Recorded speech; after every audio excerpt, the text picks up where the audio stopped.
Welcome to Ignite Intimacy, a podcast exploring intimacy, romantic relationships, sexuality, and everything that relates to these hot topics. We're going in. Are you ready? This is your host, Laura Aisha. Let's do this. Hello, Ignite Intimacy family. What is going on out there? It is a sunny, gorgeous day here in Los Angeles. I gotta say, this new winter is looking pretty good. Loving it. Sending lots of love to all my friends who are freezing and dealing with snow and all of that in my hometown, Buffalo, New York, and New York City, and all up in the Northeast. We are on the line today with a woman that was introduced to me by Lucia, who has been on the podcast. We did a solo conversation with Lucia Paxton, and then we also did a follow-up conversation with Lucia and her husband, Trevor. Those are two very hot conversations, and I highly recommend that you check them out. Let me just see here if I can pull them up really quickly so I could tell you which ones they were. Okay, so definitely 27. Episode 27, and then we did episode 33 with Lucia and her husband, Trevor. So definitely check out those episodes. They are juicy. And so Lucia reached out and she was like, you need to connect with this woman who's doing this amazing summit on basically women's sexual freedom and intimacy and all of the yummy, juicy topics that we're talking about here on Ignite Intimacy. So really super stoked to have Kristina Campbell on the line with us today. How's it going, Kristina? Oh, it's going so good. Thank you so much for having me. This is a sweet opportunity, and I'm excited to go check out the interviews that you did with Lucia and her husband and experience some of their juiciness. Oh, yeah. Well, you know, those two have something special going on. Oh, yeah. So cool. So we connected. We had a conversation last week, and we were just talking a little bit about, life and your journey. And so we're going to be diving into a topic that we've definitely touched on before here on Ignite Intimacy, the topic of women's sexual freedom and tying in like female sexual anatomy and how society's constructs of women play out in the bedroom and taking responsibility for our own pleasure. We're going to get into some really yummy topics here today with Kristina. But what I want to start with, Kristina, is a little bit about your story and just, share with us how you got into the work that you're doing today as an intimacy coach. Well, it really starts in my childhood. I had a childhood with a lot of emotional trauma and sexual trauma. My father was in the pornography industry. He wasn't a porn star, but him and his father owned porn businesses. And I was exposed to pornography at a really young age. And also my father was really inappropriate with me. He didn't physically molest me, but he did some really, really inappropriate things. Like when I was 9 years old, he gave me a bunch of lingerie and crotchless panties and all this kind of stuff. And when my mother, my parents divorced when I was 5. And when my mother found me playing dress up in that stuff, I got on the phone with him and I was like, I didn't tell her. And he's like, it's okay, honey. Your mother's just upset because she knows her little girl is all grown up now. Wow. So at a really young age, I knew that my worth as a human being was tied to my sexuality and to, how men perceived me. And that led me into having really confusing situations as an adolescent. And I was really sexual. I had a lot of, it's hard to know if I would have been really sexual without these experiences. But I was, experimenting sexually with other children and also kind of pushing other children to do things with me. And I had to process that later, having feeling experiences of shame that I was the perpetrator, and I may have been playing that role out, may have been playing that Mm-hmm. role of power. And so there was so much shame and so many experiences that I had, not only in my family dynamic, but that when I started to experiment as an adolescent, I mean, I had all sorts of sexual experiences as even just an elementary school kid that I had to process and had so much shame around and were so confusing that I never really had this authentic blossoming of sexuality, which I feel is a really common experience, especially now that porn is so prolific and so accessible to teenagers now since late 90s, early 2000s, Mm-hmm. so yeah. Well, and that was my first introduction to actually a visual on sex. The conversation in my house was, you don't have sex until you're married. I mean, that was the extent of the sex ed that I got from my mom. And I remember being, I don't know, 11 maybe, and we were at a girlfriend's house and we found her father's hardcore hustler magazines. And I remember just being like, what the hell? Holy shit, just really kind of taken by that. And just I was both intrigued and also oh my God, you know?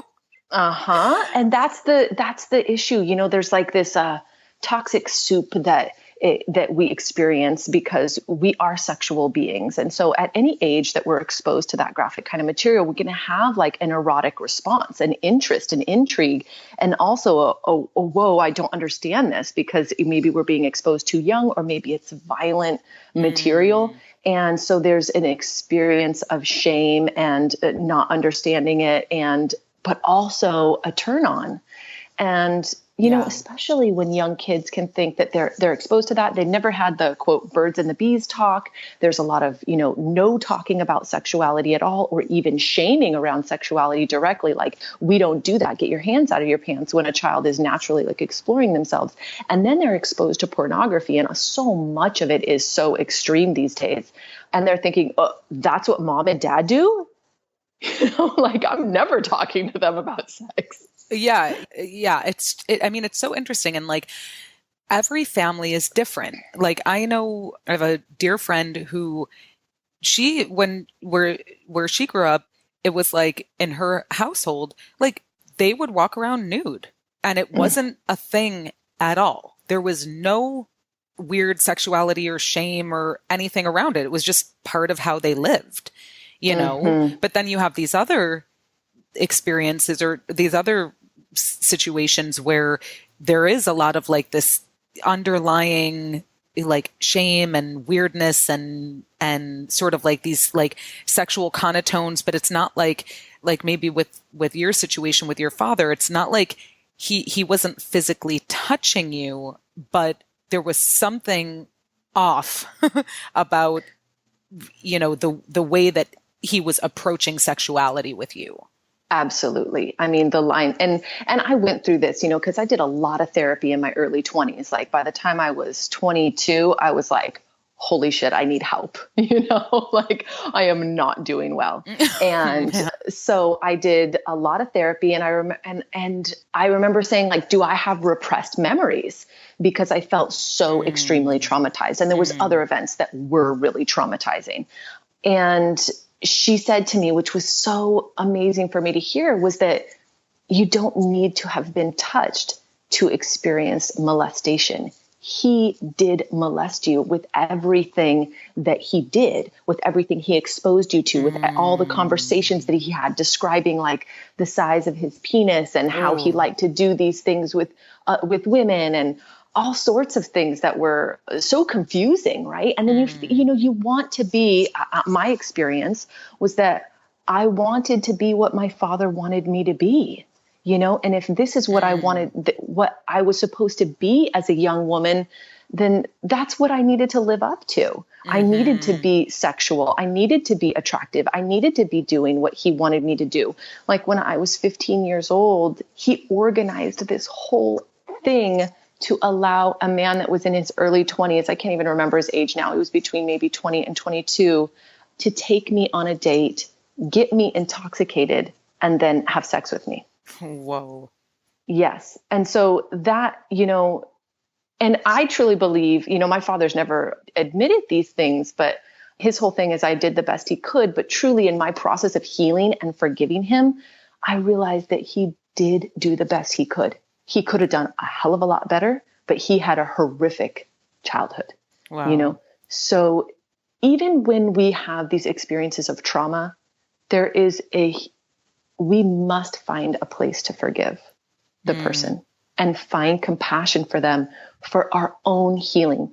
And it's not forgiveness that it's not condoning. It's not saying what you did to me was okay. It's not saying that I don't wish I had a different experience as a child with a father that was loving and had good boundaries. Yeah. But understanding his limitation and also not expecting him to heal or to admit in order for me to heal and forgive. That's powerful. And for everyone, it's different. When, like in my own healing journey, coming to forgiveness with certain people, like that could be instantaneous for some, and it could take years or a lifetime. So it's like everyone has their own journey with regards to forgiveness. And what I know to be true is that through finding the ability to forgive someone for, whatever ways that they showed up in our relationship or in our experience together that did not serve and that was traumatic or abusive, that when I forgive myself and forgive them, it creates so much space for healing and so much space for growth. And there's someone very close to me that is dealing with a lot of things and is not in a space where they have forgiveness for, someone who's hurt them in a lot of different ways. And I just trust that she'll find that ability to forgive so that she can be free from it. Mm-hmm. And what you said about forgiving yourself is really so true. Like a lot, sometimes when people have experienced trauma, they go, especially with like the rape culture, like, why did I go to that location? Why did I wear that? Why did I drink that much? That we can get caught up in those things. I mean, it is different with a child parent type situation, but to be totally honest, I didn't fully forgive my father until this year. My father has been really, really sick. He actually did die, and then he was in the ICU. They brought him back. He was in the ICU for a period of months, and he's been in and out of the hospital all year. And when he was dying, and I thought, he's not coming out of this, we're going to pull the plug. That was when I finally said, oh my God, this is my work. I haven't truly gotten to that next level of forgiveness. And that doesn't mean that I'm not going to experience, waves of grief about the things that I went through, experiences still when I feel angry about things that happened, but that in that process of truly finding compassion for him and his story and his life, I stopped asking why. Yeah. Why did you do this? Why did you do that? Because when we ask that question, why, it's disempowering. It's meaning that we need to know from outside ourselves when truly we have such the work is really on the inside. It's dealing with our emotions, our response to it, and not asking why, so that somebody else can give us some next little piece of information that's going to help us finally figure it out. Yeah. Yep. And so, and the other part of the like forgiving, that I really resonated when you said finding forgiveness for yourself is that, I really went on this journey in the last few years because another huge part of my story is that in my early 20s, when I was 20, I became a stripper, and I was a stripper for 7 years. And that is sex work, whether you want to define, however you define sex work. I was a sex worker because I was commodifying my body. And what had my father done my whole life, was commodified women's bodies. And he put that on me. And so it was a natural progression for me to make that choice. And even when because I didn't tell him directly, he actually found images of me online. And when he found images of me online on like these stripping websites, the first thing he said to me was like, if you ever want to do porn, I can hook you up. Wow. And it was like, there was just, no safety there. It was like, you want to believe that your father, if he found out that you were a stripper, he's going to say, honey, what can I do to support you in your life, like financially, so that you don't do this, right? So that you make better choices. It wasn't like, you're just wanting like your partner or your father or whoever to be like you're on a white horse, your knight in shining armor. But that wasn't the case. It was just, and so then I went through this whole thing of like, I traumatized myself. I made all these choices where, yes, I experienced beautiful things and a deep understanding about my own sexuality and a deep understanding about the cultural pain of male sexuality in our society through being a sex worker.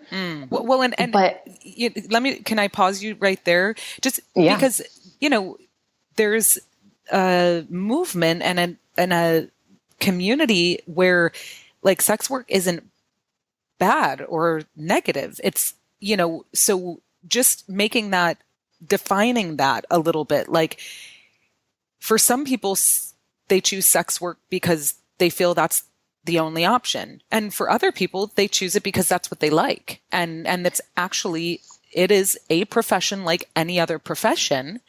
And that is the realm that they feel good in and thrive in. And that is something that they're choosing. I mean, I have friends who are sex workers now who that is what they're consciously choosing. Right. And it's a really complex topic because there is conscious sex work and there is also, human trafficking and a lot of, so much trauma, abuse and violence that's happening in this world because of it.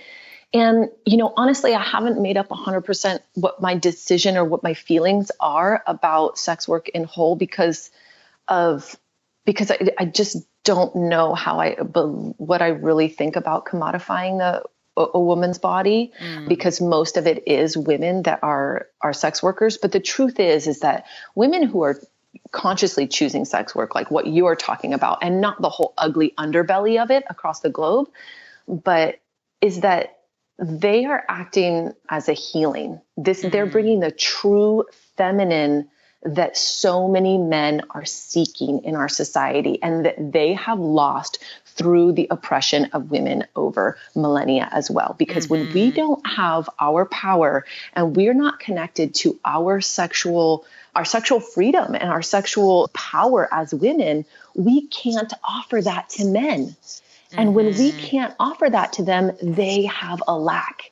And I truly believe that, this is a huge source. I mean, we can talk about monogamy and exclusivity and the human species and should we really be a polyamorous, species or, naturally, that's a whole nother topic. But if we're going to live in an exclusive relationship in a society that prescribes that with a nuclear family, and we're not bringing our full feminine power to the relationship, no kidding, there's so much divorce. No kidding, there's a lot, there's dead sex lives, there's dead desire because we don't even know how to tap in. So many women don't even know what their sexual power is and what it can bring into their lives and into their relationships.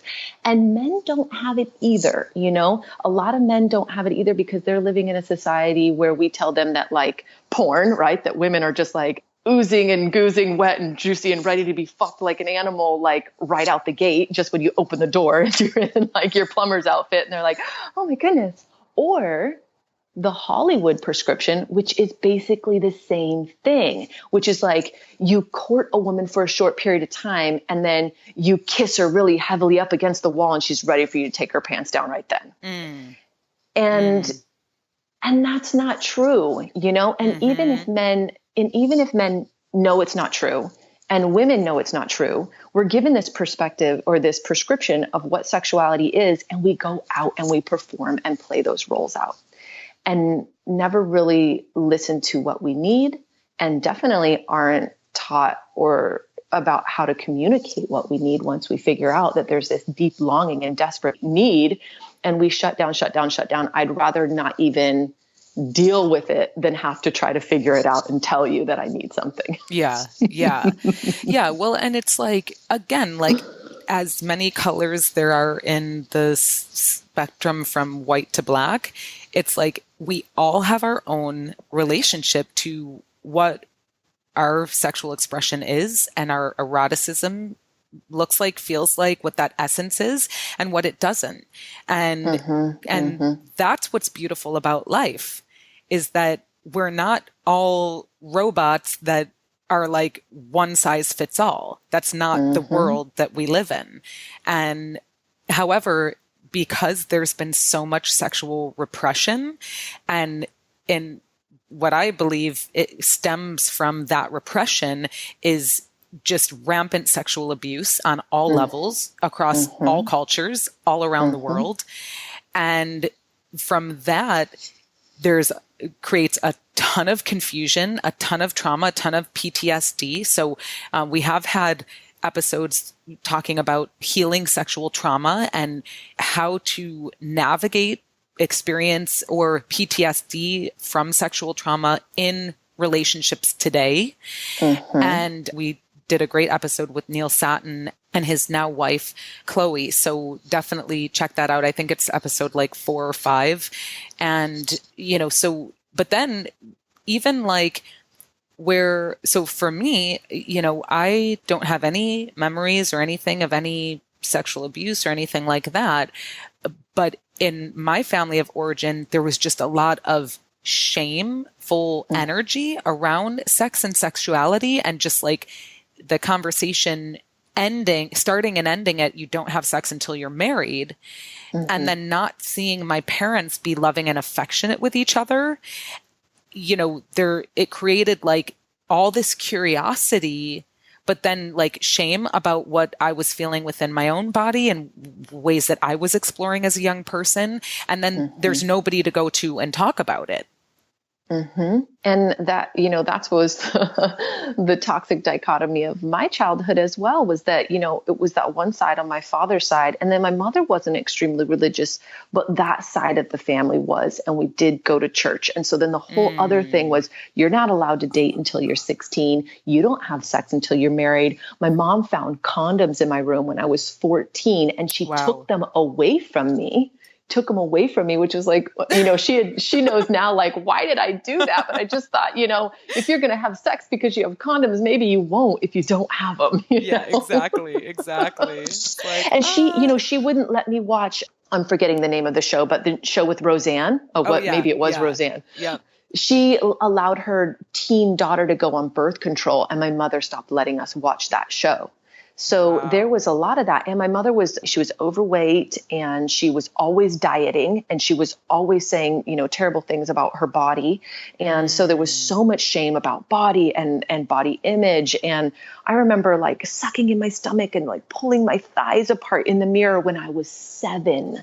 I mean, there are pictures of me where I'm super skinny and I like have my hand across my belly. And I remember thinking, oh, I'm fat. I need to hide that, and I was so thin. I was just a normal child, and so there was body image stuff. There was body shame, so much shame around the body and showing the body, and the religious shame.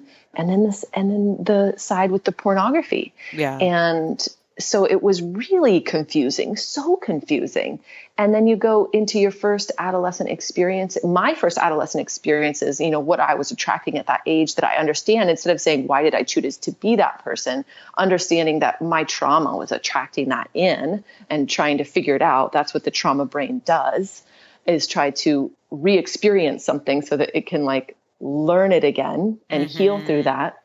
As I was, attracting in really terrible guys that would treat me really horribly and had a lot of other really traumatic experiences. And I have had to deal with, PTSD type experiences in my relationship with my partner now, because it was really easy for me to be sexual with somebody that I don't know. And I didn't think that I had any sexual issues. I just thought, I had emotional issues Yeah. and I knew I was attracting the wrong type of guy. But, I could like have sex and be free and be wild and be that character that I put on when I was a stripper. Mm-hmm. I didn't realize then that I was just performing and none of it was authentic. And I was just doing what I thought was hot. Yeah. And then when I got into a long-term, partnership and things got really real and intimate and those chemicals wore off after a certain period of time. And we started to have real issues in our sex life because I was fully shut down.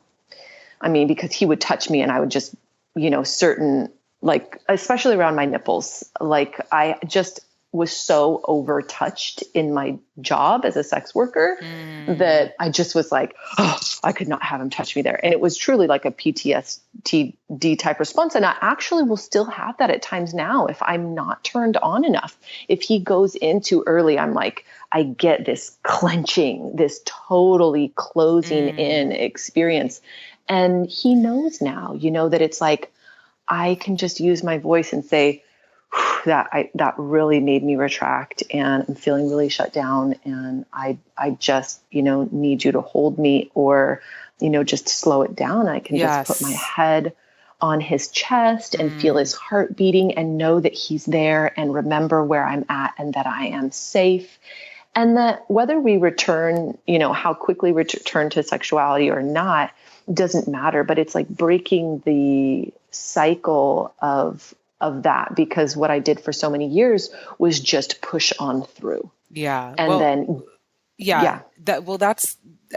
you're naming something that's very important, and it connects to the episode we did with Neil and Chloe around sexual trauma and that communication. So like being able to pause your partner and say, okay, can we just slow this down? Like, this is what I'm experiencing right now. And could you just hold me for a few minutes? Like, could we just cuddle? Would you just stroke my hair or, run your fingers along my back or, just being courageous to pause.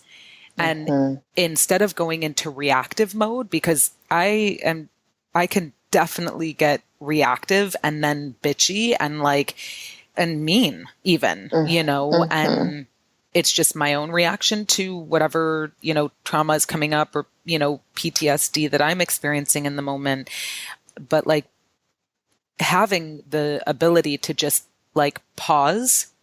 Can we just pause for a second? I'm noticing I feel triggered and I just really I need some space, and either whether that means let me just get up and use the bathroom or get a glass of water, or that means can we just cuddle, or that means, could we just pause here? Could we talk, about this thing that I'm experiencing right now? Because that to me is like the access and entry point to deeper intimacy. And so often, my partner, he's not a talker.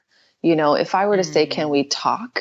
There wouldn't be much to be offered there. Okay. But in my experience, it's really the embodiment, so staying in the body and saying, okay, I am going to actually allow this feeling to move through me, be held in it, being physically held by a really safe partner, and move through the moment instead of doing what I always did before, which is clench down, disassociate, try to get him to come as quickly as possible so it'd be over. And I don't even know if I would want to really talk about it in that moment either, because it's kind of, for me personally, is stirring the pot, when I could get caught up in, having the reaction, judging the reaction. And so for me to just move through the emotion, and also, in our society, we're not given any other picture of sex other than, sucking and fucking and coming. Or, you meet the man of your dreams and you have perfect sexual chemistry and, wedding bells ring and then you live happily ever after. And you must be having sex, 5 times a week. But nobody talks about the fact that so many things come up during sex. We are sexual beings and we actually grow and learn so much about ourselves just in relationship, because we're relational community beings. But when we experience deep intimacy and physical intimacy sexually, things can come up, emotions can come up, but we don't even know we don't have to know where they're coming from. We can experience anger. We can experience the need to cry. I usually don't experience a lot of anger during sex. I'm experiencing anger if I'm not getting sex.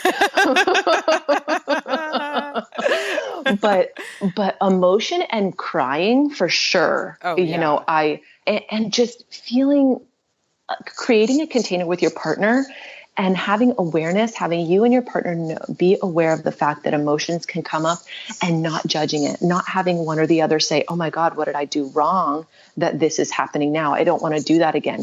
Actually, it's totally okay if it comes up, but holding space for it, allowing the tears to come, holding each other, and then saying, okay, I'm safe enough to move on, and starting to kiss and caress again. And not even really, if you need to process it, fine, that's great. But sometimes just letting it move through the body is what needs to happen. Oh, yeah, totally. Yeah, absolutely. And there are a million ways to, as they say, skin a cat.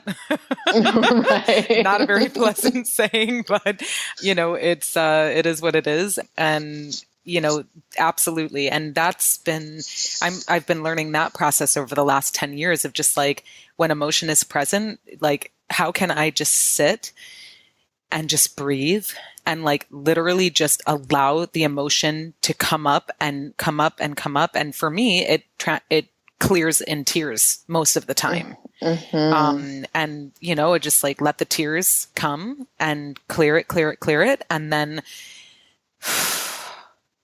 it's like, okay, like, all right, I'm, like I can move forward now, or I can just move to the next thing now.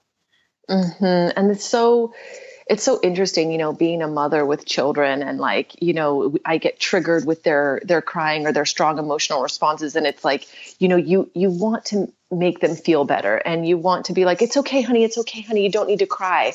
But then really stepping back and not allowing yourself to be triggered by their strong emotions. I mean, that's a whole practice in itself, but to just hold space for them, because this is what humans need to do. I mean, we need to do it as children, and we also need to do it as adults, Mm-hmm. So when we can practice to hold space for our own emotions and to just let them out. I remember I started working with an acupuncturist, and I'm like, what's up with these dark bags under my eyes? Yeah. And she's like, those are unshed tears. And It's like, oh my God, all this time of just like needing to be strong, needing to pull it together, be the, not be a burden, mm-hmm. right? Not be a burden to my friends if I'm having emotional response, not be a burden to my partner. It's okay. Shove it down, move on, be strong. Yeah. And, that is something that has been coming up for me a lot in the last few days. And it is so powerful when you have people in your community that you can call on, and just this morning, I had a lot of stuff to release, and my girl from Rochester, New York, just held like solid space, sacred space for me. And also I spoke with a dear friend in Toronto last night, and it was like they both just really held me and allowed me just the space to emote and share and connect, and then give me loving support and give me some reflections, and, really support me to get out of the story of everything and to just be with the emotion and allow it to clear. And that is so powerful. And then the other thing that I'm just thinking about is with regards to like our own taking responsibility for our own pleasure. Mm-hmm, mm-hmm. I mean, this has been a huge part of I want to take a moment to honor that you have created in your life deep, sacred female relationships. And because I feel like in our culture, women are so often pitted against each other. And I know women who have not been able to find really deep, safe relationships with women. And it's so important to find your sisters. And I feel so grateful for the relationships I've cultivated in my own life with other women. And that's truly beautiful. And I'm so happy for you. Well, I made a conscious choice in my 20s. I came up in my teens just not having a lot of girlfriends and not trusting women and having more guy friends. And I was like one of the girls who could hang out with the guys and blah, blah, blah. And I thought that was so cool. And then in my late 20s, when I lived in New York City, I was like, I need some girlfriends. Like, I really need to start building relations with women. And I made a very conscious choice to begin doing that. And now, 14 years later, I have, a network of incredibly powerful, amazing women in my world. And they live all over the place, and so I thank you. I really appreciate love your acknowledgement and encourage all of us, women and men, to develop relations with people of the same sex that are our allies and our support system, because I believe we all need a support system beyond our primary relationship. Yes, 100%. I think that I have really, really, really long-term, deep relationships in my life, like from, 17 to 20 years. And I don't know how my marriage would survive without those relationships, because I go to them to process so many things, and then I don't need to bring it to my partner. My partner, who is a typical male who doesn't really want to talk. And yes, if we need to talk, I can say, hey, when can we have a time to talk? Which is a huge part of, I want to get to the question you did ask about pleasure. I haven't, but one more thing about this is that one of the things with men, or I've noticed with I have a really typical masculine partner, is that I can't just throw an emotional topic at him and say, I need to process this right now. Yeah. Like my girls will be there when they pick up the phone. Like, what do you need? Like, I'm here for you right now. But for my partner, I need to say to him, I've got something coming up for me. When can we talk? Like, I got to tell him in the morning that we're going to talk when the kids go to sleep tonight. And he can say to me, like, I need to be open to the fact that he can say, actually, I've got such a huge day at work today. Can we not talk about this tonight? Because I know I'm going to be exhausted and I'm not going to be there for you, but I know tomorrow is going to be a much better day for me. And I need to be able to handle that, because I really want him to be there for me, because I want this to be a productive and good conversation where we find resolution and I feel heard and seen. Not that I'm perfect. I totally verbally vomited on my partner like less than a week ago, and was like, and I remember in the conversation, he's saying, I'm sorry. And I'm like, is that all you can say is I'm sorry? And he says, you know me, I'm childish. And I was like, oh my God, I don't want you to think that. You are not childish. I'm the one that actually just acted like a child. Yeah. Well, and just had my explosion, and he can hold that too. But so I'm not saying I'm perfect, but in an ideal world, I process a whole bunch of stuff with my amazing group of women. And then I bring the things that I actually need to bring to my partner. And that really serves me. I think that serves everyone, and I've been thinking about that and expressing that. There's one very close relationship that I have that, I've been encouraging that person to say, before you bring something to me, maybe process it with someone else first, and then bring what's really at the core to me, instead of processing all of that with me. And I'm the source of the trigger, and so, and it's, that's one way of, in a multitude of ways of doing it. But I want to make sure we get to two different things, the conversation just about taking responsibility for our own pleasure. And then I also want you to share about the summit that you're launching in February.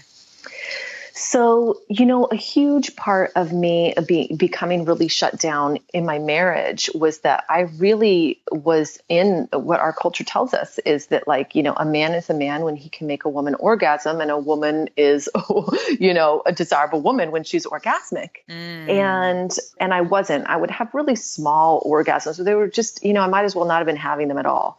And I really expected my partner to bring it. And I blamed him. He was not touching me well enough. He didn't know how to do this. He needed to read a book on, foreplay or something. And what I realized is that it was the energy that I was bringing. I was bringing this energy that was really triggering his fears of inadequacy. I mean, men, they do want to please you. But if I'm coming in there completely shut down, I don't even know really what I like. I'm just expecting him to pull out all the stops so that I can figure out what I like, what my body responds to. But that whole time, he's just like, oh God, is this going to work? Oh God, is this going to work? And I needed to make time for my own pleasure, to cultivate my own pleasure. And this wasn't just, touching myself, but really allowing my body to open up to what is pleasurable in life. Yeah. And this is truly the old adage of stopping and smelling the roses, connecting to my body, getting outside, noticing what the water on the shower feels like when it touches my body. I mean, I realized that I truly have this love affair with my hair. Like when it touches my arm, I'm like, that just feels so good. And I just want to use it like a feather, Yeah, pleasure means so many different things. Pleasure does not only mean sexual pleasure. Pleasure is where do you feel most alive? When you step outside in the morning and the sun is shining and you feel the heat on your body, and you take a big deep breath and you smell the earth, that's pleasurable. Feeling your hair brush against your skin and getting goosebumps, that's pleasurable. Having a first sip of delicious tea or coffee in the morning, or, warm water with lemon, that's pleasurable. And I used to really judge my partner because I'd say he was selfish because he was really embodied in that. He knew that he wanted to sit down with his coffee and not multitask and just drink it and enjoy. This is his moment.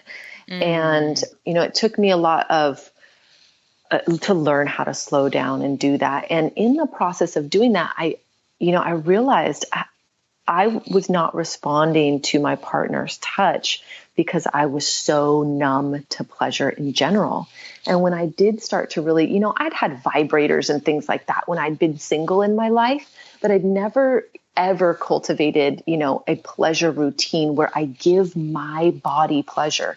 And we talk so much about self-love in our society that we need to love ourselves. And it's this mental thing of I need to accept this about myself and truly love myself unconditionally. And that's all great and totally has its place.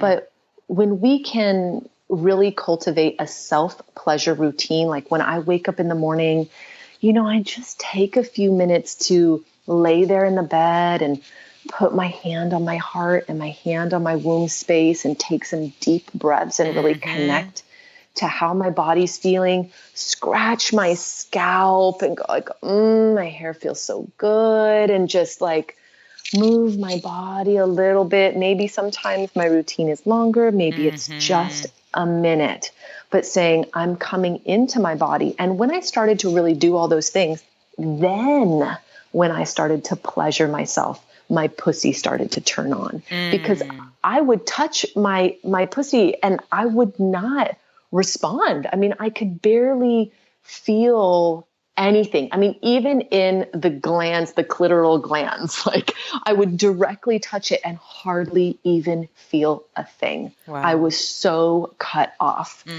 And it took a long time. And there was a lot of frustration. I mean, I was experiencing my husband's own frustration that I was not responding to his touch because I wasn't responding to my own touch. Oh my God, what do I need to do? Carve out a whole hour and a half in the evening to just touch myself? I don't have enough time for that. But just to go in and say, okay, I'm going to do this for 20 minutes, and whatever happens in that 20 minutes happens. I'm not going to get, attached to the idea that my body's going to respond. I'm not going to get attached to the idea of an orgasm, but I'm just going to go in and really feel what is there, what I actually am feeling. And in the process of doing that, I started to feel more and more and more. And then I started to respond. I respond more in a coupled partnership. Mm-hmm. So then tandeming both of those things, having my own self-pleasure and touching routine. And then when my partner would touch me, it was like just accelerating it, and then his confidence builds, I start to respond, and it's like, oh yeah, he wants to have more sex because this is happening. Yeah. Well, and I'm just thinking, like, if 20 minutes seems totally, overwhelming, start with 5, Oh yeah. like start with and just going on that journey. Mm-hmm. So tell us a little bit about the summit before we sign off here. So I am, this journey has been my whole life's journey of healing my sexuality. And finally, because I got to a point where I thought maybe my marriage wasn't even going to work out, like we just weren't sexually compatible. And so I went on a journey to heal myself and realized that this was my spiritual path. Mm-hmm. This was my path to self-healing.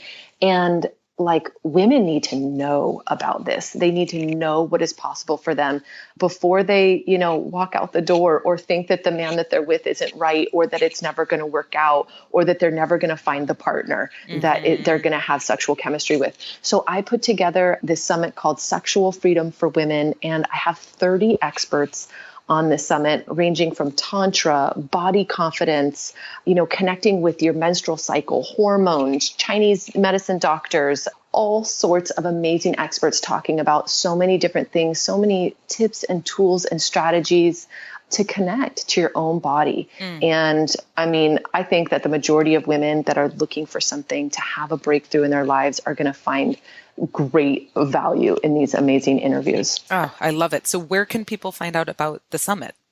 So the summit launch date is February 12th, and there'll be 2 interviews a day, and they can go to sexualfreedomforwomen.com. And 4 is spelled out FOR. So sexualfreedomforwomen.com.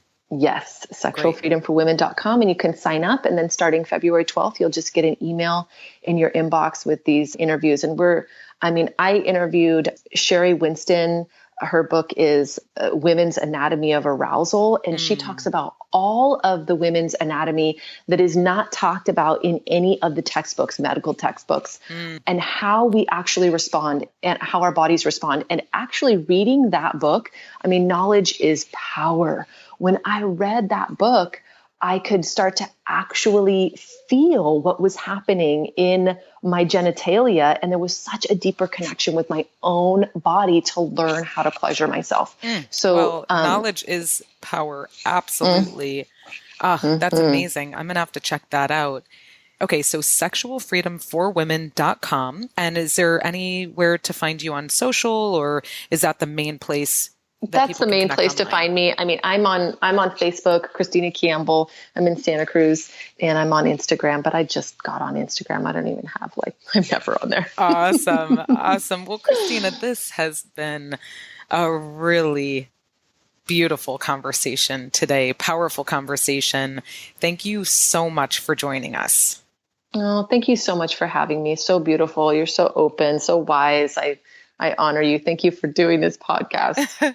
Give thanks. Well, I can't wait to check out the summit. And you heard it here, Ignite Intimacy Community. Thank you so, so much for tuning in. Check out Kristina's summit. It's coming up on February 12th is the start date. It'll run for how many weeks will it run? Is it 10 days? It'll be 15 days. There's 2 interviews a day. Great. So 2 weeks, starts just before the Valentine's Day here in the States. I don't know if they celebrate Valentine's Day anywhere else, but it's a day of love, like every day. But check her out, sexualfreedomforwomen.com. Hop over to iTunes, subscribe to us there, leave a comment and a rating. It just helps more people know about this podcast, and give us a shout out. Let us know what you think. If there are topics that you want us to cover that we're not covering, if you have any comments, questions, suggestions, hello@igniteintimacy.com. And we love y'all. We're just so grateful that you spend time with us, that you tune in, that you share this with your friends. It's always great to hear from you, and just sending you all so much love and blessings in this brand new year here. So stay blessed, and we'll see you on the next one. Ciao for now. Thanks for tuning in to another conversation on the Ignite Intimacy podcast hotline. We love that you choose to spend your time with us. Check us out at igniteintimacy.com. Subscribe to us on iTunes and leave us a review and a rating. It helps more people know about us. We love to hear from you. You can email us with questions, comments, or suggestions to hello@igniteintimacy.com. And tell your friends. Music was arranged by Jason Pfaff and Mike Corey, and this podcast is produced by yours truly, Laura Aisha. Thanks again, and we'll see you on the next one. In the meantime, let your light shine bright and ignite your intimacy.